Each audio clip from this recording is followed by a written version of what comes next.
मानव काशीराम तेरी सोच पे गहरा देंगे ठोक के जब ये नारा लगता है और वास्तविकता में नारे आप लोग काम करने लग जाओ तो सब ठीक हो जाए।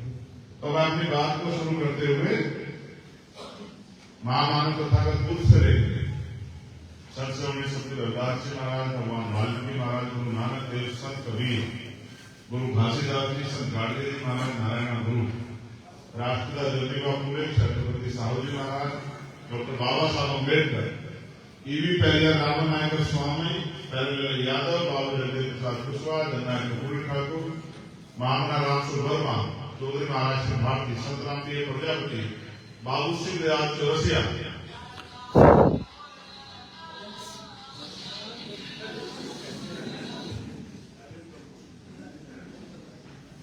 मान्यवर मीना माना वाल्मीकि जी, सर छोटू राम जी, मान्यवर काशीराम साहब को नमन करता हूं। बहुत लंबी फहरिस्त है। मां अवंतिका बाई लोधी, मां जलकारी बाई खोरी, मां उदा देव फांसी, बहुत लंबी लाइन। मां फातिमा शेख, मां सावित्रीबाई फूले, मां फूलन देवी, इतनी बड़ी फहरिस्त अगर मैं नाम लेने लग जाऊं, लेकिन मैंने इनके नाम लिए जिनके जीवन के योगदान हमारे आज के जीवन में है। अगर इनमें से एक भी नहीं होता और वो अपना काम ईमानदारी से नहीं करता तो शायद आज हमारे जीवन में कुछ ना कुछ कमी रहती। आप और हम आज यहाँ इतने आसानी से बैठे हैं, कुर्सियां सजी हैं, हमारे बहुत सम्मानित लोग इधर खड़े हैं, बैठे हैं। ये इसके लिए बहुत प्रयास मेहनत हुई।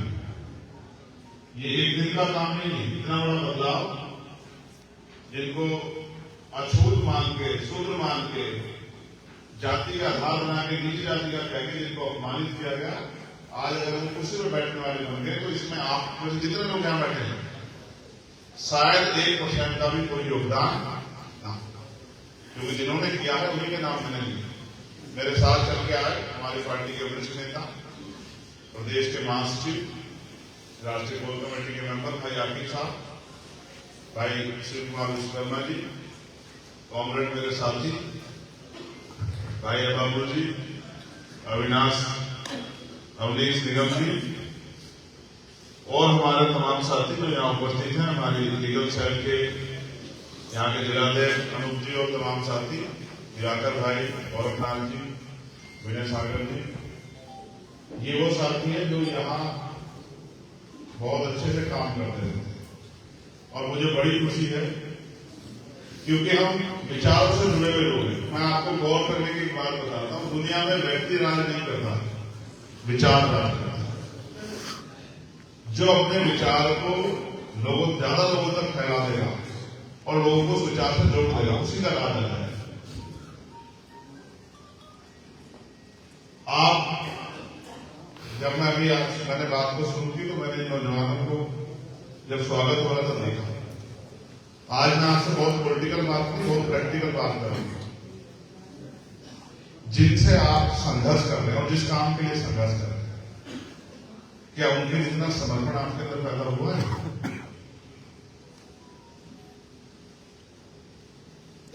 क्या उनके जितना दृढ़ संकल्प आपके अंदर पैदा हुआ है? क्या आप उनकी तरह समझदार बन गए? जब आप उनकी तरह समझदार नहीं बने, आपके अंदर संकल्प नहीं पैदा हुआ, आपके अंदर समर्पण नहीं आया, आपने अपने अंदर योग्यता नहीं पैदा की, तो भाई आप मुकाबला कैसे कर दो? आर्मी का एक जवान अपनी तरफ से सभी तरह के हथियार से सुसज्जित खड़ा है और दूसरा व्यक्ति वो बिना किसी हथियार के खड़ा है, तो उसको युद्ध में उसका उस युद्ध का परिणाम निश्चित है कि वो मरेगा।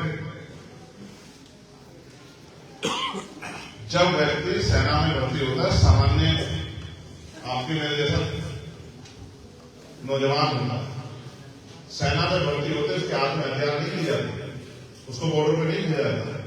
एक एक चीज की उसको कठोर ट्रेनिंग दी जाती है। सबसे पहले उसके जीवन के अंदर पैदा किया था अनुशासन।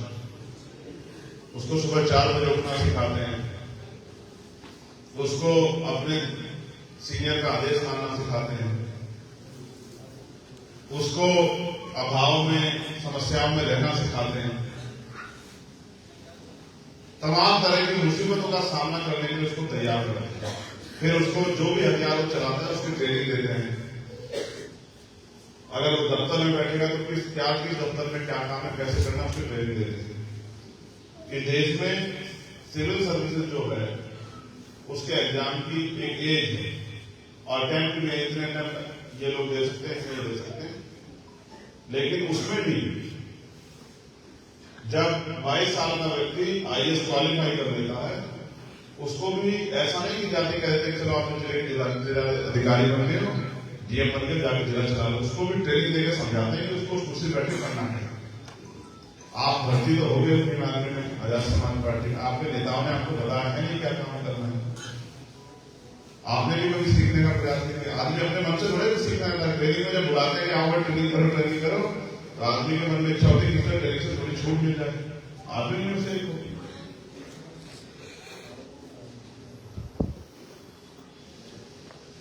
आप सीखना नहीं चाहते और हारते रहते हो, फिर आप कहते हो कि यार हमारा समझ नहीं आता। जितने लोग ऊपर खड़े हैं जो बहुत जोर जोर से नारे लगा देते हैं, जब किसी बहन की अस्मत उठती है तब भी ऐसे जोर जोर के नारे लगाए जाते हैं, क्योंकि रोक तो सकते नहीं और सजा दिला नहीं सकते। जब किसी गरीब मां का घर उजाड़ा जाता है, उसके निर्दोष बेटे की हत्या की जाती है, उसके पति की हत्या की जाती है, उस मां के सामने जाकर जोर जोर से चिल्लाए। जब किसी गरीब की कोई ताकतवर जमीन दबा देता है, किसी बेटी को अपमानित करके उसको जला देता है, तब भी उनके घर जाके ऐसे नारे लगाए जाता है, क्योंकि आपको लगता है नारों से सब कुछ बदल रहा है। भाई पानी पीने से प्यास मिलेगी और खाना खाने से भूख मिटेगी। क्या पानी पीने से भूख मिट सकती है? जब मैं यहां आपके बीच में हूं, महसूस करूं और आप मुझे, मैं 1-2 घंटे के लिए आपके यहां आया हूं, आप मुझे सुनोगे नहीं, उस बात को अपने जीवन में आत्मसात नहीं करोगे, उस हिसाब से चलोगे नहीं, तो फिर मेरे यहां आने का, मेरी बात कहने का क्या फायदा? आज आप इतने लोग आए, हजारों की संख्या में यहां हो, नीचे उठे, पैसा भी खर्च किया, समय भी खर्च किया। क्या आपके समय की वैल्यू नहीं है? इतने लोग अगर कोई अपना रोजगार करते हैं, कोई ऐसा भी होगा जिसकी 1000 रुपए रोज की वो है, कर्मचारी होगा, कोई ऐसा भी होगा जो मजदूर होगा जिसकी 400 रुपए को ऐसा 200 रुपए। आप काउंट करके देखो, आज हमने यहाँ लाखों रुपए का इन्वेस्टमेंट किया और यहाँ ये लाखों का इन्वेस्टमेंट से अलग हम तेल खर्च कर गए, हमें गुलदस्ते सब लाए। अगर हमने कई लाख रुपए खर्च किया तो हम कुछ अर्जित भी तो करें। अर्जित हम करेंगे तो भाई कैसे बदलाव होगा? जब सिखाने वाला सिखाए तो फिर आपको सीखना चाहिए। चलिए काम की बात करें। अभी तो मैंने सिर्फ आपको अनुशासन बताया क्या होता है। कहते हैं ना बहुत ऑलवेज राइट। अगर आपको कोई आदेश हो गया तो आपका काम है आप उस आदेश को माने, तभी आप अच्छे सिपाही हैं। वरना आप क्या है, गधे घोड़े को, भेड़ बकरी को युद्ध जीतते देखें क्या?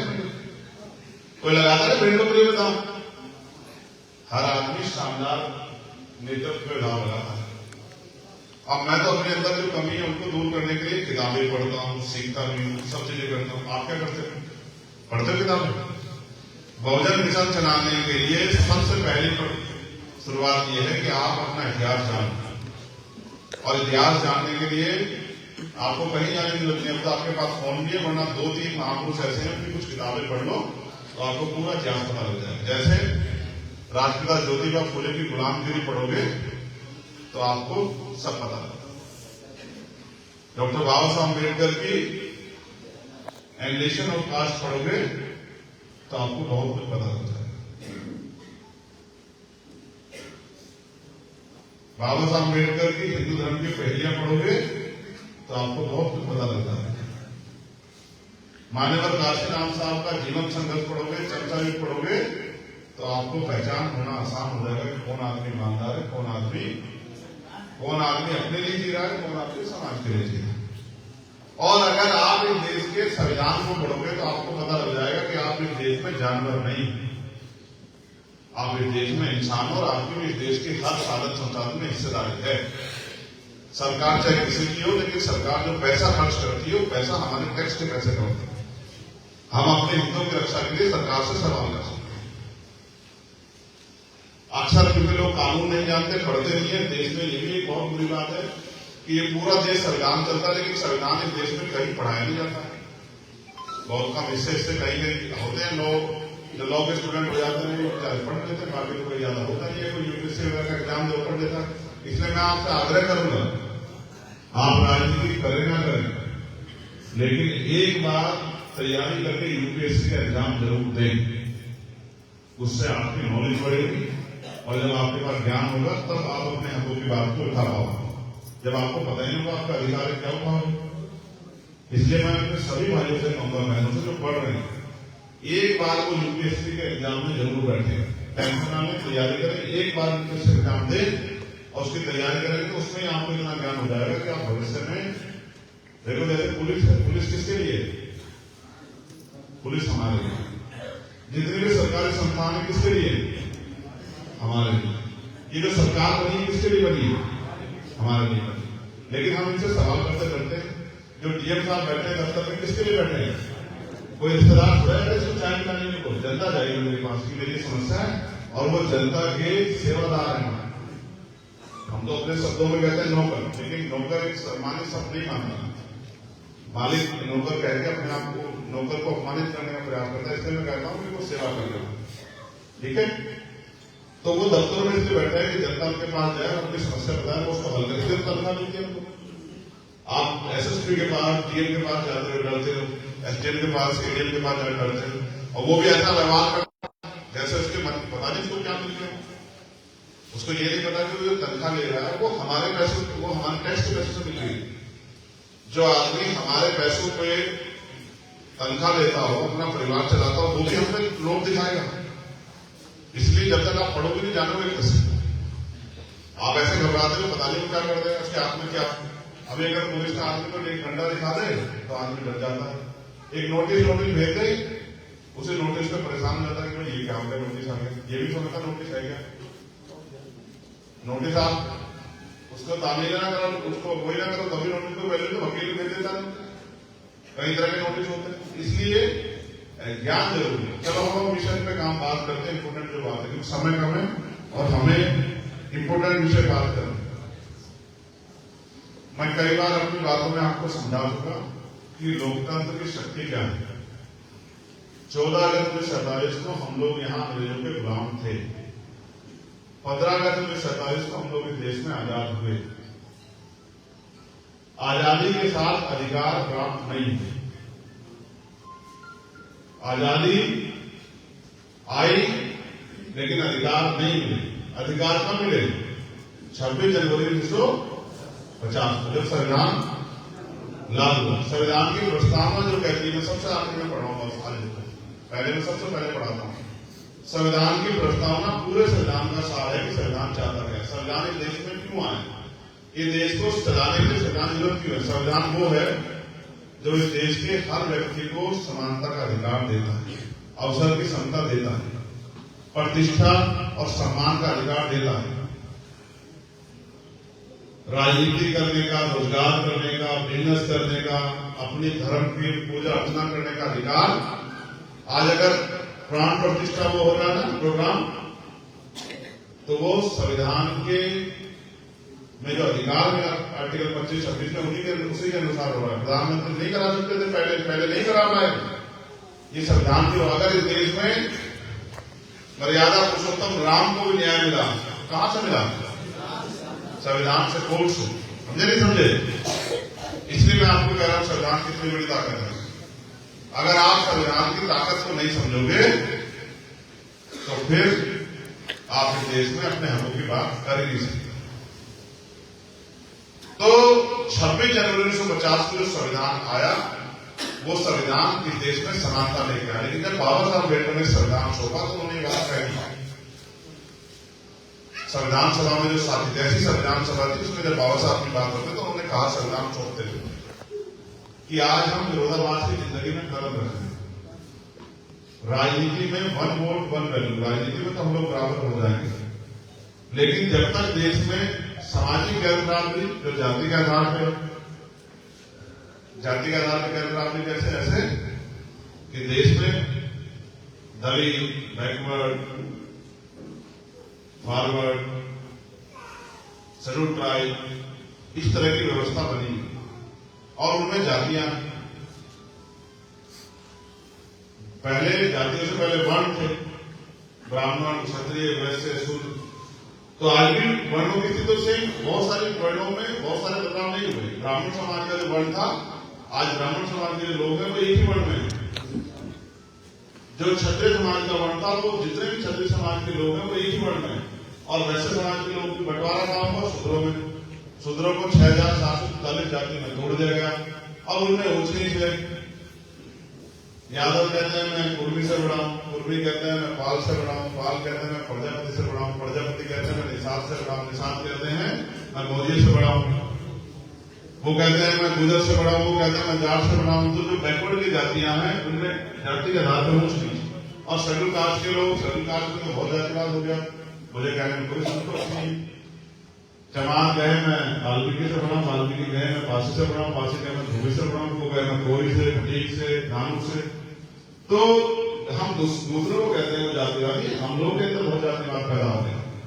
देखो बाबा साहब ने हमें जातियों से निकाल के वर्ग बनाया, शेड्यूल कास्ट, यानी जितनी शेड्यूल कास्ट की जातियां हैं वो सब अनुसूचित जाति के रूप में जानी जाएंगी। जितनी अन्य पिछड़े वर्ग की जातियां हैं वो ओबीसी के रूप में जानी जाएंगी, जो पिछड़े वर्ग की जाति है। क्या हम लोग बाबा साहब अम्बेडकर की बात को मान के शेड्यूल कास्ट बन पाए, शेड्यूल ट्राइब बन पाए, बैकवर्ड बन पाए? हम सब कुछ तो संविधान से चाहते हैं, लेकिन संविधान के जो उद्देश्य थे हम उनको फुलफिल करना नहीं चाहते। तो ये जो जातियों में बटा समाज है, वर्णों के बाद जो जातियों में बटा, और इस जातियों में बटे समाज में जब तक भाईचारा पैदा नहीं होगा और भाईचारा पैदा होगी, ये जो धन तंत्र की राजनीति सस्ती नहीं होगी, तब तक लोग देश में स्थापित नहीं होंगे। तो सामाजिक गैर बराबरी, और बाबा साहब ने अपनी बात करते हैं, कह रहे हैं सामाजिक गैर बराबरी और आर्थिक गैर बराबरी जो अर्थ के आधार पर, रिसोर्स के आधार पर। एक आदमी जिसके पास बहुत बड़ी बिल्डिंग है, एक आदमी जिसके पास सब छत भी नहीं है, एक आदमी जिसकी बहुत सारी फैक्ट्रियां, एक आदमी जिस पे रोजगार नहीं, एक आदमी जिस पे कई सौ बीघे जमीन है, एक आदमी जिस पे कुछ भी नहीं। तो उन्होंने कहा जब तक हम सामाजिक गैर बराबरी, आर्थिक गैर बराबरी को दूर नहीं करते, तब तक देश में समानता की बात करना, समानता का मजाक बनाना होगा। और हम सब लोगों को मिलकर जल्द से जल्द इस गैर बराबरी को दूर करना चाहिए, जिससे राजनीतिक लोकतंत्र, सामाजिक लोकतंत्र बन पाए। राजनीतिक लोकतंत्र क्या बन पाए? क्या बन पाए? हाँ, ध्यान चालू करो। सामाजिक लोकतंत्र बन पाए। सामाजिक लोकतंत्र का उद्देश्य यह है कि लोकतंत्र का मतलब है जनता द्वारा जनता का शासन।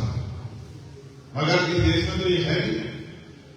अगर जनता द्वारा जनता का शासन होता तो जब प्रधानमंत्री किसानों के खिलाफ कानून लाए तो एक बार किसानों से तो पूछते, जब वो ड्राइवर के खिलाफ कानून लाए तो एक बार ड्राइवर से तो पूछते, जब वो व्यापारियों के खिलाफ कानून लाए तो व्यापारियों से पूछते, जब वो देश में नोटबंदी करने के लिए तैयार हुए, रात को घंटा बजा कहा कि नोटबंदी हो गई, तो इस देश की गरीब जनता से पूछते। तो इसका मतलब जनता का शासन तो है नहीं, मगर वो करते तो कुछ ना कुछ रहते। तो वो करते किसके हिसाब से? वो करते हैं धरना से, पूंजीपति, कॉर्पोरेट सेक्टर के लोग के हिसाब से, जो उनको फंड देते हैं, जिनकी वजह से उनकी पार्टी। सामाजिक लोकतंत्र इस देश में बनने नहीं दे रही है।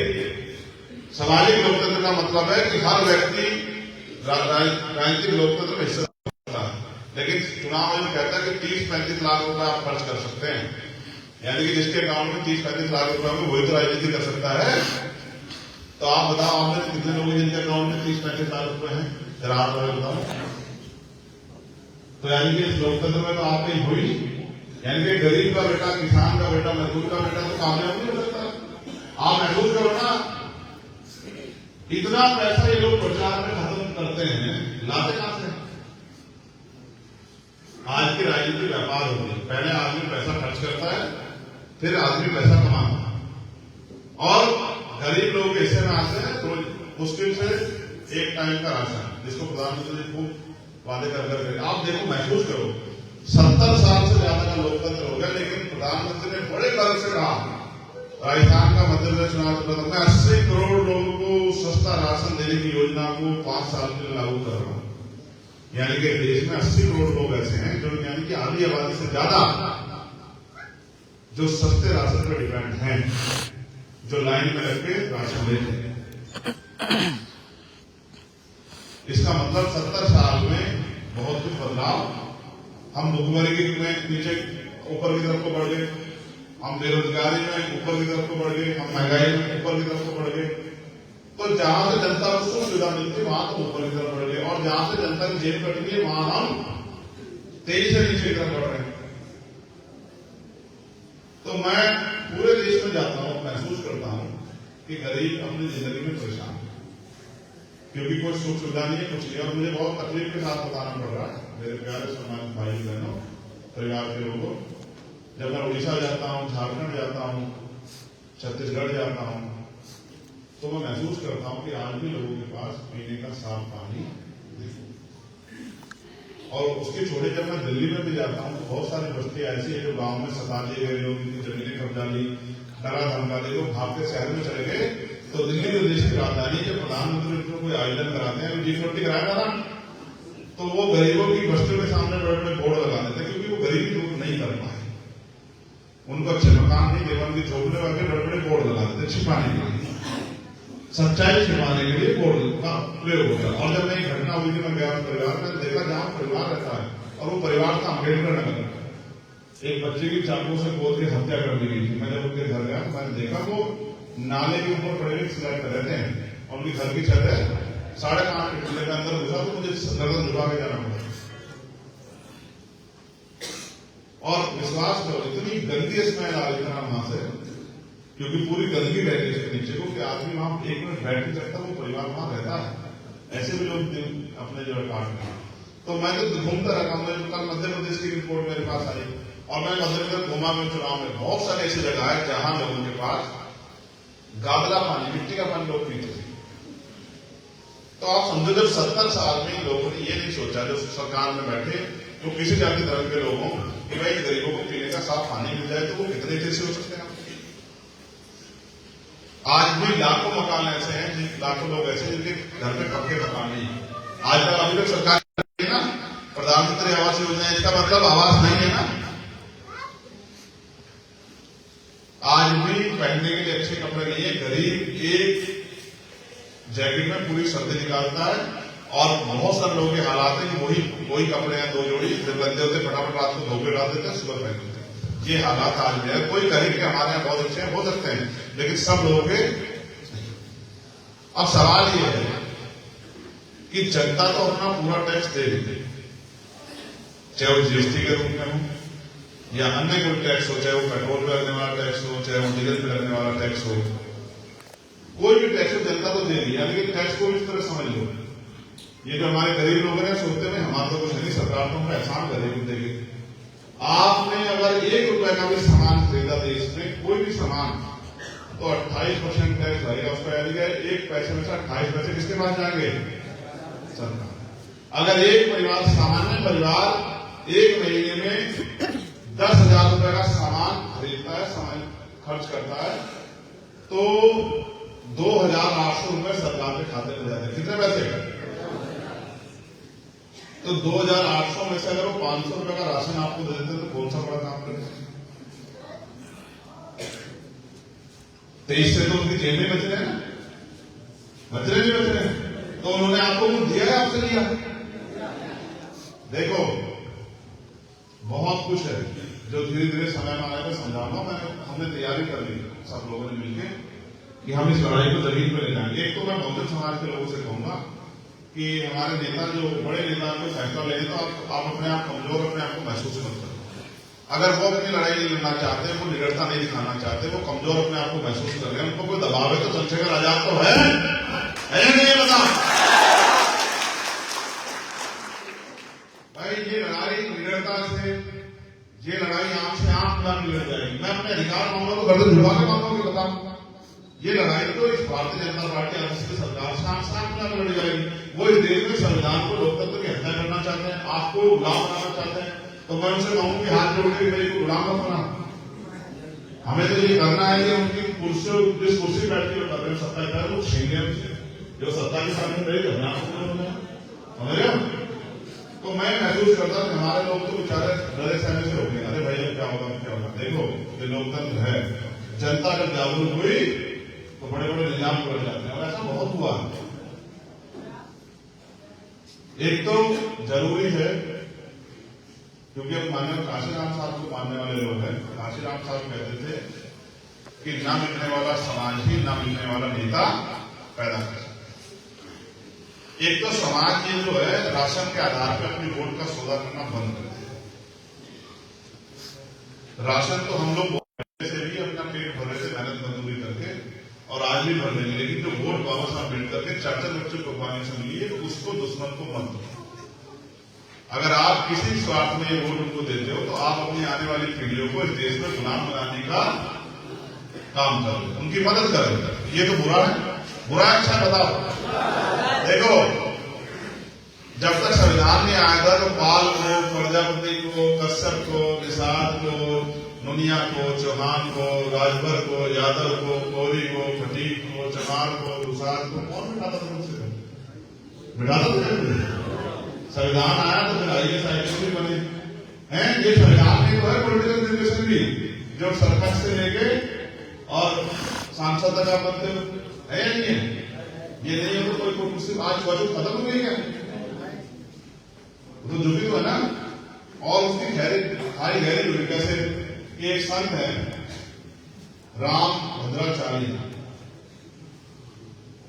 और वो संत आदरणीय मोदी के बड़े करीब, अभी गए थे मोदी जी से बड़े करीब थे और कहा मेरे दो ही दोस्त थे, एक भगवान राम और दूसरे मोदी। और उनके भाषण देखो क्या आप महसूस करो। हमारे लोग उनके पंडाल जाके भरते हैं, भरते नहीं भरते हमारे लोग। वो क्या कहते हैं, उन्होंने नारा दिया ओबीसी एससी एसटी को जो मिलने वाला आरक्षण है जाति के आधार पर बंद कर दिया, वरना देश में खूनी क्रांति हो जाएगी। अब मैं भैया तुम्हें नौकरी नहीं करनी है, तुम कहेंगे संत होगी बात क्या करोगे? खूनी क्रांति का मतलब समझते हो कि दंगा हो जाएगा, फसाद हो जाएगा, सामाजिक विमर्श फैल जाएगा। बताओ ये बात आप कह रहे थे सरकार की खूनी क्रांति जो देखो क्या।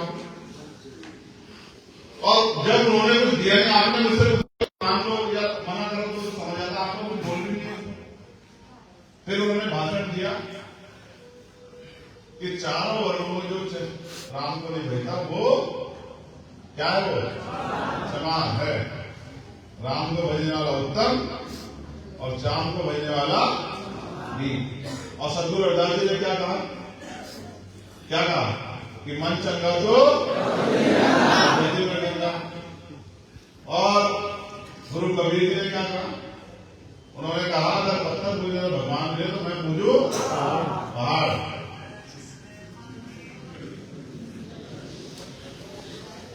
उनका मतलब यह है कि चारों वर्णों में जो भी बुरा है वो चमारियन को चमार को बुरा करना, ये तो उनका तात्पर्य है। तो मैंने उनसे ये पूछा कल मीडिया के माध्यम से कि भाई चारों वर्णों में जो राम को नहीं भेजते उनको तो आपने बता दिया कि वो चमार है, लेकिन जो लोग इन चारों वर्णों में राम को भेजते हैं वो क्या बन गए हैं? वो ब्राह्मण बन गए हैं।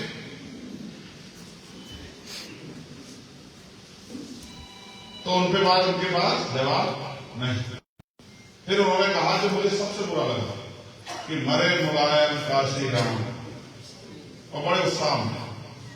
अब सवाल ये, आदरणीय मुलायम सिंह जी भी एक किसान परिवार में पैदा हुए, प्राइमरी स्कूल के हेडमास्टर पर बहुत संघर्ष करके वहां तक पहुंचे, उस कुर्सी से दिलाने के लिए उनको तमाम तरह के प्रयास हुए। एक बड़े नेता, एक पिछड़े परिवार के बेटे जिनको बहुत समस्या का सामना करना पड़ा। मेरे आज भी याद है जब पिछली बार ह्यूमन रिजर्वेशन बिल कांग्रेस लेके आई तो उन्होंने कहा, आदरणीय संजय यादव जी, राहुल यादव जी वो थे कि ये रिजर्वेशन बिल हमारी नाच के ऊपर से आएगा, इतना दम था कहने में।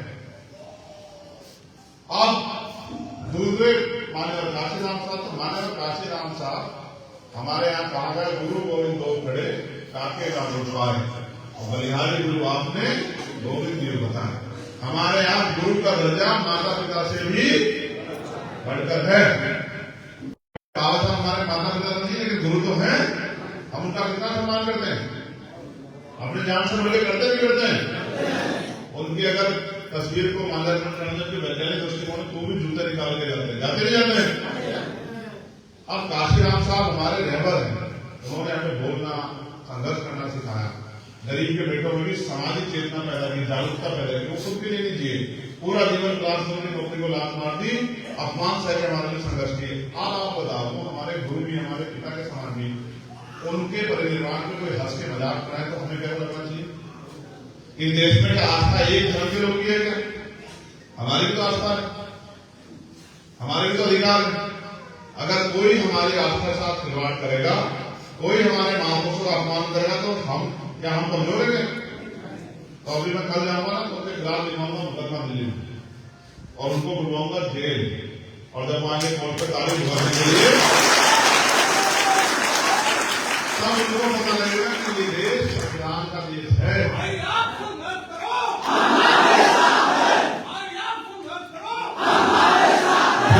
लिखा जाएगा मुकदमा,